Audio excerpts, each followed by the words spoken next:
हमारी सोच क्या कहेगी? सोच देखिए क्या हो गया। हिंदुस्तान में रहते हैं, हमें भाईचारा बनकर रहना है, हमें उनके यहाँ जाना है, उनको हमारे यहाँ आना है। वो हमारे ईद पे आ जाते हैं तो क्या हम उनकी होली में न जाएं? वो हमारे रमजान के महीने में टोपी लगाकर हमारे रोजा इफ्तार में आ जाते हैं, हम उनके यहाँ मंदिर में चले गए तो क्या हुआ? ये भाईचारा है, ये भाईचारा, ये हमारी सोच है, ये नेता की सोच है। लेकिन शरीयत क्या कहती है कि उसने अपने दीन को बेच दिया है चंद टुकड़ों में। तो मेरे भाइयों, सोच वो नहीं है जो हम सोच रहे हैं, सोच वो है जो जनाब मोहम्मद रसूलुल्लाह ने बताई है। हमें उस सोच के ऊपर चलना है। इस्लाम हिंदू भाइयों से नफरत करने की इजाजत नहीं देता। यकीनन इस्लाम हिंदू भाइयों से प्यार करने की इजाजत देता है, ईसाइयों से मोहब्बत करने की इजाजत देता है, सिख और जैनियों से मोहब्बत करने की इजाजत देता है। हाँ, हमारा इस्लाम तो ये कहता है या अय्युहन्नास इन्ना खलकनाकुम मिन ज़करिन व उन्सा। हिंदू मुस्लिम सिख ईसाई इन सब का बाप एक है आदम और इन सब की माँ एक है हव्वा। तुम सब एक बाप के और एक माँ के बेटे हो। हाँ, हमारा इस्लाम ये कहता है कि तुम सब भाई भाई हो। लेकिन हमारा इस्लाम मस्जिद छोड़कर किसी के मंदिर में जाकर हार और फूल चढ़ाने की इजाजत नहीं देता है। मेरे भाइयों, भाई भाई का मतलब यह है कि वो बीमार हो जाए तो उसकी देख रेख करो, उसको पैसों की जरूरत पड़ जाए तो उसको दो, उसके घर में चूल्हा नहीं जल रहा है तो आप उसकी मदद करो। अगर वो मौत और जिंदगी की कश्मकश में है और उसको उसके ग्रुप का ब्लड नहीं मिल रहा है, तुम पड़ोस में रहते हो, तुम्हारा ब्लड उसके ब्लड के ग्रुप से मिल रहा है, लेकिन तुम रोजे से हो, उसकी जान जा रही है, डॉक्टर कह रहा है कि ये मुसलमान, उसका पड़ोसी अगर एक बोतल खून दे देता है तो इसकी जान बच जाएगी। तो यहां इस्लाम ये कहता है कि उस हिंदू की जान बचाने के लिए अगर तुम्हारा एक बोतल खून जा रहा तो दे दो। कहता है रोजे से हो तो इस्लाम कहता है कि तू अपना रोजा तोड़ दे, लेकिन किसी की जान अगर बच रही है तो एक बोतल खून देकर उसकी जान बचा ले। रोजे की कज़ा तेरी बाद में हो जाएगी, इसको बाद में पूरा कर लेना। इस्लाम इस भाईचारे की इजाजत देता है, लेकिन इस्लाम इस बात की इजाजत नहीं देता है कि हम दूसरों के त्योहार में जाकर रंग फेंकें या उनकी पिचकारियों की होली अपने जिस्म पर बर्दाश्त करें और उनसे ये कहें कि लो हमारे भी रंग लगाओ, हम भी तुम्हारे साथ हैं। लो वो हमारी मस्जिद में अगर नमाज पढ़ने आ जाएं तो इसका यह मतलब नहीं कि हम भी उनके मंदिरों में हाथ जोड़कर खड़े हो जाएं उनका वोट पाने के लिए। इस्लाम इस बात की इजाजत हमें बिल्कुल नहीं देता है। मेरे भाइयों, यही हमें सोच अपने अंदर पैदा करना है। इसी सोच को अगर हमने अपनी सोच बना लिया कि अपनी सोच कुरान और हदीस के मुताबिक ढाल ली तो मेरे भाइयों, अब देखिए सोच है ना, आज पूरी तकरीर सोच पर ही हो रही ना। हमारे यहाँ क्या होता, हम जितनी नमाजें पढ़ रहे हैं दिन पे दिन गरीब होते जा रहे हैं। मौलाना साहब यार आप तो कहते थे अल्लाह वाले बन जाओ बरकत होगी, हम तो जितनी नमाज पढ़ रहे हैं, रोज़ा रख रहे हैं, अल्लाह ताला हमें उतना ही आजमा रहा है। हमें तो देखिए पहले कितना पैसा था, पैसा ही नहीं है, मेरा बच्चा बीमार रहता। ये हमारी सोच हो गई। हम जितनी इबादत कर रहे हैं हमें उतनी गरीबी आ रही है, ये हमारी सोच है। अल्लाह के रसूल के ज़माने में एक सहाबी ईमान लाए, पहले वो काफिर थे, इस्लाम लाए, ईमान लाए, उन्होंने नमाज पढ़ना शुरू की। जब नमाज पढ़ना शुरू की तो उनको खूब बरकतें हुई, खूब मालो दौलत उनको मिलना शुरू हो गया। वो अल्लाह के नबी के पास रोते हुए आए। देखिए उनकी सोच, हमारी सोच देखिए और उनकी सोच देखिए। वो कहते हैं अल्लाह के रसूल का क्या हुआ कि जब से हम इस्लाम लाए हैं और जब से हमने नमाजों की पाबंदी की है, हमारे घर में खैर बरकत हो रही है, माल और दौलत, सोना और चांदी खूब आ रहा है। अल्लाह के नबी ने फरमाया ये तो अच्छी बात है। कहने लगे अल्लाह के रसूल कहीं ऐसा तो नहीं, आप अल्लाह के नबी हैं, पूछिए अल्लाह से, कहीं ऐसा तो नहीं हमारी नमाज, हमारे रोजे और हमारी इबादतों का बदला अल्लाह दुनिया में हमें दे रहा हो और आखिरत में हमें महरूम कर दे। अगर वो दुनिया में हमें दे रहा तो नहीं चाहिए, हमें अपनी नमाज और रोजे का इनाम आखिरत में चाहिए। अल्लाह अगर हमारी नमाज और रोजे का इनाम दुनिया में दे रहा है और आखिरत में हमें कुछ ना दे तो हमें दुनिया में कुछ नहीं चाहिए, हमें आखिरत में चाहिए। ये उनकी सोच थी। और हमारी सोच क्या है, जब से नमाज पढ़ रहे हैं तब से और कंगाल हो रहे हैं। तो कभी कभी सोच ऐसी भी होती है सोच, इसीलिए कुरान ने कहा है बिना तहकीक किए हुए कभी अपनी जबान से कोई लफ्ज मत बोलो। इज़ा जाकुम फासिकुम बिनबाइन, जब तुम्हारे दरमियान कोई समाज का बुरा आदमी कोई बुरी खबर लेकर आए, किसी के बारे में कहे फला ऐसा कर रहा था, तो एकदम उसकी बात मत मान लो, बल्कि तहकीक कर लो। आपको मालूम है इमाम औज़ाई रहमतुल्लाह अलैह बहुत बड़े बुजुर्ग गुजरे हैं, जरा देखिए उनके घर में उनकी बीवी से मिलने के लिए उनके गांव की एक औरत आती है और सुबह सुबह दरवाजा खटखटाती है। इमाम औज़ाई रहमतुल्लाह अलैह फजर की नमाज के बाद कुरान की तिलावत कर रहे थे चटाई पर बैठकर, उन्होंने दरवाजे पर देखा कोई आया है, दरवाजा खोला तो सामने गांव की औरत खड़ी है। पूछा कैसे आई हो बहन? उसने जवाब दिया आपकी बीवी से मिलना है। इमाम औज़ाई रहमतुल्लाह अलैह ने अपनी बीवी से कहा कि तुमसे कोई औरत मिलने आई है, तुम उससे मिलो, मैं अंदर चला जाता हूं। अब इमाम औज़ाई अंदर चले गए और जिस चटाई पर कुरान पढ़ रहे थे उस चटाई पर उनकी बीवी ने उस गांव की औरत को बिठा दिया, और बैठो। वो औरत जैसे ही जो गांव की मिलने आई थी जैसी बैठी चटाई पर, उसके पीछे से जो शलवार, ये जो थम्स होते हैं हिप का हिस्सा, ये पूरा भीग गया। जैसी बैठी वो पूरी शलवार पूरा कपड़ा उसके जिस्म से चिपक गया, भीग गई वो। उसने नजर दौड़ाई तो इमाम औज़ाई का 3 साल का बच्चा कपड़े उतारे हुए नंगा वहीं पर खेल रहा था। उस औरत ने क्या समझा कि अभी इस बच्चे ने यहां पेशाब कर दिया है। देखिए बच्चा नंगा हो, कपड़ा ना हो, और ये बैठी हो पूरा भीग गई, तो इसने क्या कहा इमाम औज़ाई की बीवी से, तुम्हें शर्म नहीं आती? तुमने मुझे इस चटाई पे बिठा दिया जहां तुम्हारे बच्चे ने पेशाब किया है। देखिए पेशाब पूरा मेरे कपड़े में भर गया, अब जाकर मैं नहाऊं और कपड़ा धुलूं? बच्चा 3 साल का है, अब इसका पेशाब भी पाक नहीं रहा कि छींटा मार के पाक हो जाए, अब तो धुलना पड़ेगा सर्दियों के इन दिनों में, है चटाई पे बिठा दिया। इमाम औज़ाई की बीवी क्या कहती हैं? देखिए सोच, देखिए उस औरत की सोच क्या थी कि इस पे पेशाब है। इमाम औज़ाई की बीवी कहती है पेशाब नहीं है मेरी बहन, तुम शौक से इस पर बैठी रहो, तुम्हें डरने की कोई जरूरत नहीं। वो कहती है कि मैं कैसे मान लूं ये पेशाब नहीं है? कोई लोटा नहीं रखा, पानी का कोई जग नहीं है, कोई गिलास नहीं है कि यहाँ पानी गिरा हुआ हो। ये बच्चा आपके कपड़े उतारे हुए है, मुझे तो यही अंदेशा कि इस बच्चे का पेशाब होगा। इमाम औज़ाई की बीवी कहती है कि ये मैं आपको जमानत देती हूँ कि ये पेशाब नहीं है, बच्चे ने पेशाब नहीं किया है, लेकिन बच्चे का कपड़ा उतारा, उसने नाली में पेशाब किया, यहां नहीं किया है, तुम बेफिक्र रहो।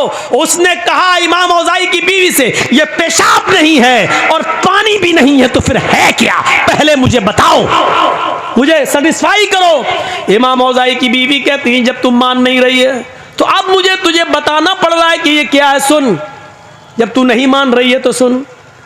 मेरे शौहर फजर की नमाज पढ़ के आते हैं और इसी चटाई पर बैठकर कुरान की तिलावत करते हैं। कुरान पढ़ने के बाद फिर वो अपने रब से अपने गुनाहों की माफ़ी मांगते हैं और तौबा करते हैं। इतनी तौबा करते हैं, इतना रोते हैं अपने रब के सामने कि उनके आंखों से गिरने वाले आंसुओं से ये चटाई भीग जाती है, तर हो जाती है।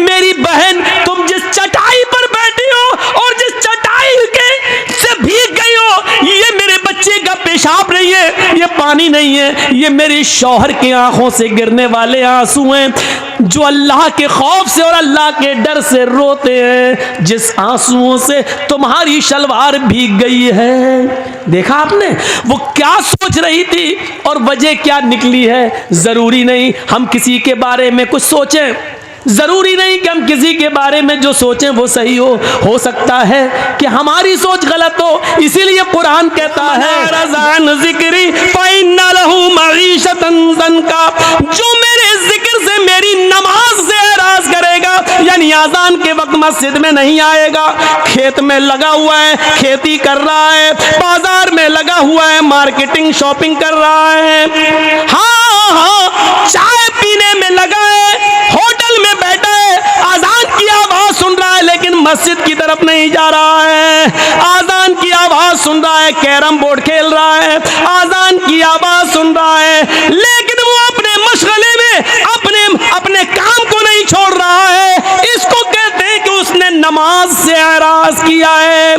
वमन आरज़ान ज़िक्री, दुनिया का कोई मौलवी तुम्हें कोई ताबीज नहीं दे सकता है, तुम्हारे घर में मालो दौलत के दरवाजे नहीं खोल सकता है, तुम्हें घर में खैर और बरकत का कोई ताबीज नहीं दे सकता है। अगर कोई मौलवी देता है तो वो झूठ बोलता है, अगर देता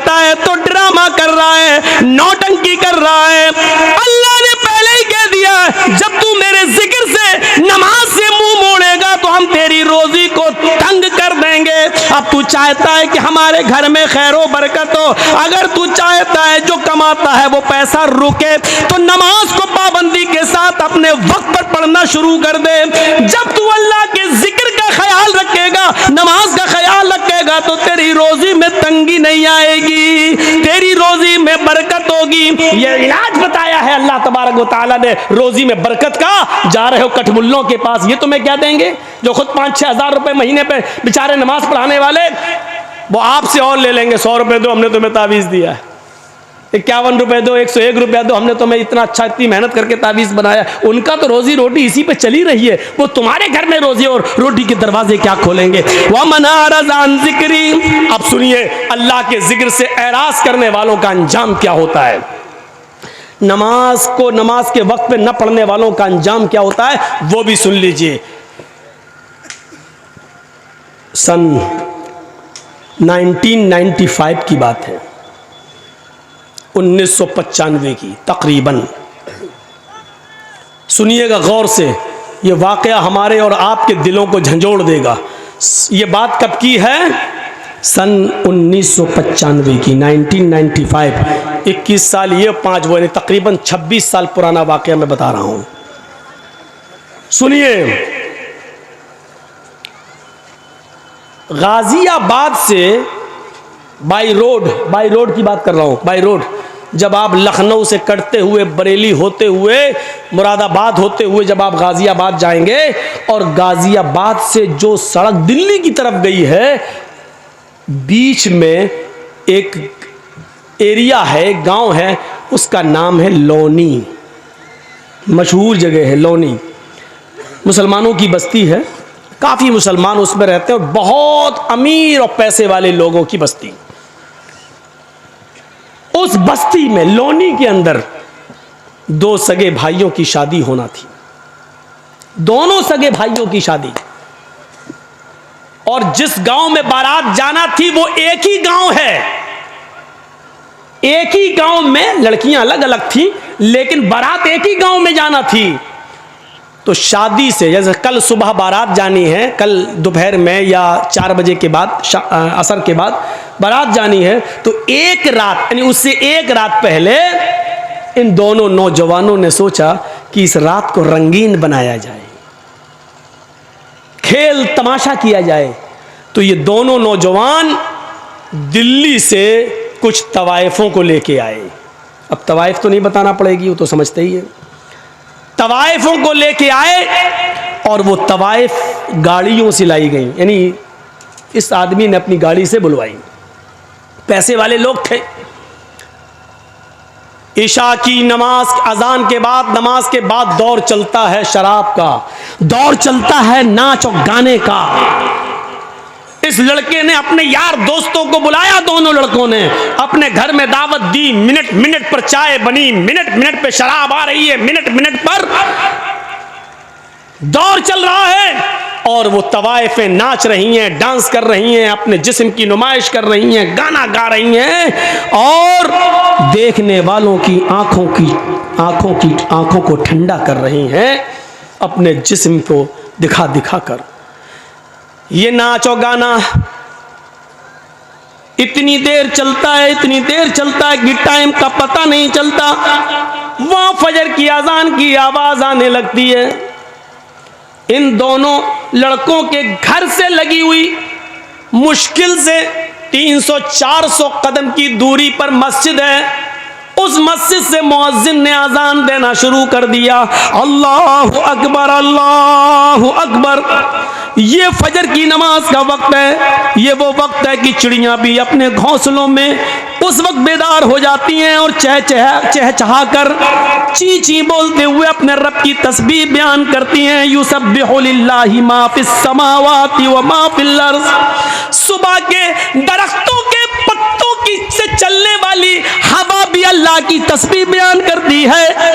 आसमान से उतरने वाली शबनम और ओस के कतरे भी अल्लाह की तस्बीह बयान करते हैं। कायनात की हर शय अल्लाह की हम्द व सना बयान करती है। और ये वो वक्त है फजर की नमाज का कि अल्लाह के नबी ने फरमाया कि मेरी उम्मत का जो जो भी आदमी, जो भी मुसलमान, जो भी मुझ पर ईमान लाने वाला फजर की नमाज के वक्त उठेगा और जमात के साथ फजर की नमाज पढ़ेगा, और फजर की नमाज पढ़ने के बाद फिर वो जो भी मेहनत करेगा, जो मजदूरी करेगा, अल्लाह रब्बुल आलमीन उसके रिस्क में बरकत देगा, अल्लाह उसके लिए रोजी के दरवाजे खोल देगा, उस आदमी को कभी भूखा नहीं सोने देगा, उसको फिक्र फाके की कभी नौबत नहीं आएगी। ये नबी अकरम का फरमान है। ये तवाइफ जो नाच रही थी, जो डांस कर रही थी, आजान की आवाज सुनती है, आजान की आवाज सुनती है, अल्लाहु अकबर अल्लाहु अकबर, ये आजान की आवाज उन तवाइफों के कानों में जाती है, तो आजान के एहतराम में इन तवाइफों ने गाना बंद कर दिया और नाचना मौकूफ कर दिया, नाचना बंद कर दिया और गाना बंद कर दिया। खामोश हो गई, न नाच रही हैं न गा रही हैं।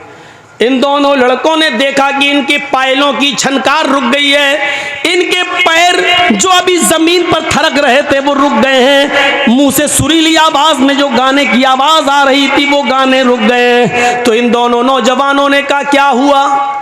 तवाइफों से, क्यों रुक गई हो, क्या बात है? इन तवाइफों ने जवाब दिया, मस्जिद से आजान की आवाज आ रही है, हम आजान के एहतराम में रुक गए हैं, हम भी मुसलमान हैं, अगरचे नमाज नहीं पढ़ते हैं तो क्या हुआ, लेकिन आजान का एहतराम करते हैं, हम आजान का एहतराम करते हैं, हमारी मजबूरियों ने हमको तवाइफ बना दिया है, नाचने और गाने वाला बना दिया है, वरना हम तवाइफ नहीं थे। हमारा ये मतलब नहीं है कि हम नाचेंगे नहीं, गाएंगे नहीं, लेकिन इतनी देर रुक जाने दीजिए जितनी देर मस्जिद से आजान की आवाज आ रही है, हमको इतनी देर रुक जाने दीजिए। हमने आजान के वक्त कभी गलत काम नहीं किया है, हमने आजान के वक्त कभी गलत काम नहीं किया है, आजान का एहतराम मैं करती हूँ, मैं अभी नाच नहीं सकती और गा नहीं सकती।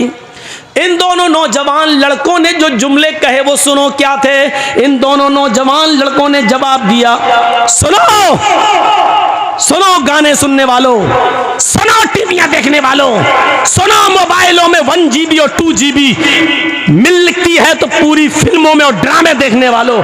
इन दोनों नौजवानों ने जवाब दिया इन तवाइफों से, अजान तो दिन भर में 5 मरतबा होती है, लेकिन तुम तो रोजाना नहीं आती हो, मुअज्जिन का काम है अजान देना, वो अपना काम कर रहा है, तुम्हारा काम है नाचना और गाना, तुम अपना काम करो, अगर तुम रुक गई तो हम तुम्हें रात भर की मेहनत नहीं देंगे। उन तवाइफों ने सोचा कि मुझे रात भर की मेहनत न मिले तो इससे बेहतर है कि नाच लूं, दिलों का हाल तो अल्लाह जानता है कि मैं अजान का एहतराम कर रही हूँ। वो औरतें, वो तवाइफें फिर नाचने लगी, अजान की आवाज आ रही है, उनका दिल गवारा नहीं कर रहा है नाचना, लेकिन इन दोनों भाइयों ने कहा मुअज्जिन अपना काम करता है, तुम अपना काम करो, अगर नहीं करोगी तो हम तुम्हें मेहनत नहीं देंगे, हम जो सौदा हुआ है वो तुम्हें रकम नहीं देंगे। उन तवाइफों ने दोबारा नाचना और गाना शुरू कर दिया। सुनो, अजान के वक्त फिल्में देखने वालों, अजान के वक्त नाचो गाना देखने वालों, अल्लाह के जिक्र से मुंह फेरने वालों, बजाय मस्जिद के अपने खेतों में जाने वालों, बजाय मस्जिद के मॉल में शॉपिंग करने वालों, बजाय मस्जिद में जाने के होटलों में बैठ के चाय पीने वालों, बजाय मस्जिद में जाने के इंडिया पाकिस्तान का मैच देखने वालों, बजाय मस्जिद में जाने के अपने आप को लहू और लैब में मसरूफ रखने वालों, इन तवाइफों ने नाच गाना शुरू कर दिया। ये नाचती नहीं हो, ये नाच गाना सुबह 7 बजे तक चलता है। अपने वादे के मुताबिक इन दोनों भाइयों ने, अपने वादे के मुताबिक इन दोनों भाइयों ने उन तवाइफों को पूरी मजदूरी दी। उन तवाइफों ने कहा, देखिए हम औरत जात हैं, पेशावर तवाइफ जरूर है, हम पैसा मिलता है सिर्फ नाचते और गाते हैं, लेकिन अपने जिस्म का सौदा नहीं करते हैं, हमारी इज्जत को खतरा है, तुम लोग इज्जत के साथ मुझे लेके आए हो, मुझे इज्जत के साथ दिल्ली तक पहुंचा दो। इन दोनों भाइयों ने सोचा कि चलो लौंडी से दिल्ली है ही कितना दूर, हम इनको पहुंचा देते हैं, फिर वापस आ जाएंगे। 2 बजे के बाद तो बारात जाना है, अभी तो जाएगी नहीं, हम इनको छोड़ के वापस आ जाते हैं। दोनों भाई उन तवाइफों को पहुंचाने जा रहे हैं। तवाइफों की गाड़ी आगे चलती है और इन दोनों भाइयों की गाड़ी पीछे चल रही है। तवाइफों की गाड़ी आगे चलती है। तवाइफों का जो ड्राइवर था वो थोड़ा होशियार था, इसलिए उसने बहुत होशियारी के साथ गाड़ी को मोड़ मार कर निकाल लिया। लेकिन सामने से आने वाले ट्रक ने इन दोनों भाइयों की गाड़ी में ऐसी टक्कर मारी कि इन दोनों भाई की गाड़ी कई हिचकोले खाने के बाद काफी दूर गिरती है, एक खेत में गिरती है। आनन फानन लोगों की भीड़ जमा हो जाती है। किसी तरह कार का, गाड़ी का ढक्कन खोला जाता है, उसकी खिड़की खोली जाती है, उसकी विंडो खोली जाती है। लेकिन दोनों भाइयों की लाशें इतनी बिगड़ चुकी हैं, इतनी खराब हो चुकी हैं कि पहचान से बाहर है कि बड़े भाई की लाश कौन सी है और छोटे भाई की लाश कौन सी है। पहचान नहीं, पहचान से दूर है। ऐसी टक्कर होती है ट्रक से कि गाड़ी दूर गिरती है। बड़ी मुश्किल से ढक्कन खोला गया। बस करो भैया, पी लेना बाद में चाय यार, हम इनको मना कर रहे हैं, पीछे से आप बोल रहे हैं। दोनों भाइयों की गाड़ी खिड़की खोली जाती, जब खिड़की तो लाश पहचानने में नहीं आ रही है कि बड़े भाई की लाश कौन सी है, छोटे भाई की लाश कौन सी है। इन दोनों लाशों को उठाया गया है, पोस्टमार्टम के बाद माँ बाप के हवाले किया गया है। जरा इस अंजाम को नौजवानों कभी सोचा है आपने? सोचा है आपने? 2 बजे के बाद इन दोनों की बारात जाना थी, लड़की वाले के गांव में, लड़की के गांव में, लड़कियों के गांव में इन दोनों की बारात जाना थी। जरा सोचिए, फिर हम वहीं आएंगे, सोचिए हम वहीं आएंगे, आपको बार बार वहीं ला रहे हैं, सोचिए। अभी इन दोनों की बारात लड़कियों के गांव में जाना थी, अब बारात नहीं जा रही है, अब इनका जनाजा कब्रिस्तान की तरफ जा रहा है। थोड़ी देर में कहां से कहां तब्दीली आ गई, चेंजिंग देखिए। अभी 2 बजे के बाद, 4 बजे के बाद, मगरिब के बाद इनकी बारात लड़कियों के गांव में जाना चाहिए, लेकिन अब इन दोनों लड़कों को गांव में नहीं बल्कि कब्रिस्तान ले जाया जा रहा है। अभी कुछ देर के बाद इन दोनों लड़कों को लड़की के माँ बाप की तरफ से मिले हुए कपड़े पहनना थे, सेहरा पहनना था, दूल्हा बनना था, इनको नए कपड़े पहनना था। लेकिन थोड़ी देर में अब इनको नए कपड़े नहीं बल्कि नया कफन पहनाया जा रहा है। तसव्वुर कीजिए, फिर कहता हूं सोचिए, अभी इनको कपड़े पहनना थे नए, लड़की के माँ बाप की तरफ से मिले हुए कपड़े पहनना थे, लेकिन अब बाप की तरफ से इनको कफन पहनाया जा रहा है। मेरे भाइयों जरा सोचिए, अभी थोड़ी देर के बाद इनको शादी के मंडप पे बैठना था, वही मौलवी है जो अभी थोड़ी देर के बाद इन दोनों का खुतबा निकाह पढ़ाना था उसको। या अय्युहल्लज़ीना आमनुत्तकुल्लाह हक़्क़ तुक़ातिह या अय्युहन्नासु इत्तक़ू रब्बकुम या अय्युहन्नासु इत्तक़ू, ये तब दुआएं पढ़ना थी उसको।